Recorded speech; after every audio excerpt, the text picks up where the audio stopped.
Joining me now is John Gradek, faculty lecturer in aviation management and supply chain management at McGill University. It's good to have you again, sir. Thanks for taking the time.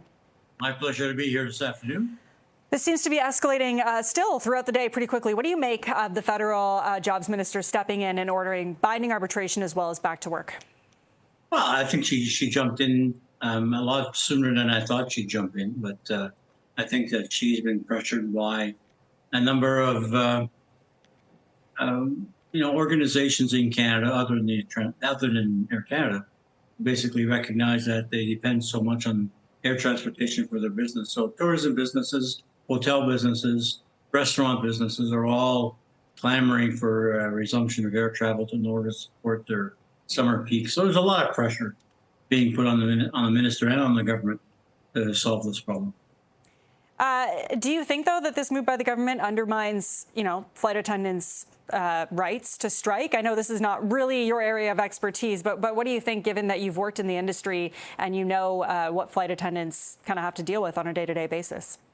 Yeah, this is not the way to have peaceful and pleasant and productive labor relations with your primary customer-facing workforce. You're now reverting back to a contract and provisions of a contract that were put in place 11 years ago. So we're winding the clock back 11 years for these flight attendants. And in the mood in the flight attendant community, would probably be saying, we're not making any movement. We're not going forward anytime soon. The arbitration award will probably take some time. 90% of the awards usually are favoring the management component of the process. So I'm expecting some feedback, some blowback, as we say, from the flight attendants. Somehow, some way, they will go back to work.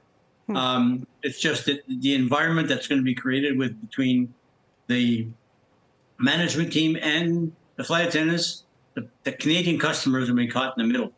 And it's not going to be a very pleasant cabin environment for the forthcoming people. Yeah, you talk about the mood, the morale, right? Like, how do you think over the next couple of weeks, as things kind of start to resume, how do you think this could change that flight experience, really, for everybody involved? I keep telling everybody, be prepared to duck, because it's not going to be a very pleasant cabin. Don't expect too many smiles. Don't expect much help. They'll do the minimum. They'll work the rule. And the rules are going to be very, very much part of the minimum requirement for cabin service. So if you expect a smile, you expect some help. It'll be few and far between. It's going to be a very, very difficult period of time for Air Canada to work with flight attendants. Air Canada said it's too early to determine when the airline can actually get things back on track in terms of resuming flights. But we did hear from Jobs Minister Patty Hajdu saying that she's heard from Air Canada before it could take between 5 to 10 days. Is that a likely timeline, do you think? Like, this is a pretty big operation to get everything back up and running the way it was before. Yeah, it took Air Canada a little over 48 hours to park everything. It's going to take them about a week to bring everything back to normal. The airplanes are going to have to get positioned all over the world, whether it's in Sydney, Australia, or Manila, or Delhi, or in Europe. So it's going to take a while for the Air Canada, business system to get back in place.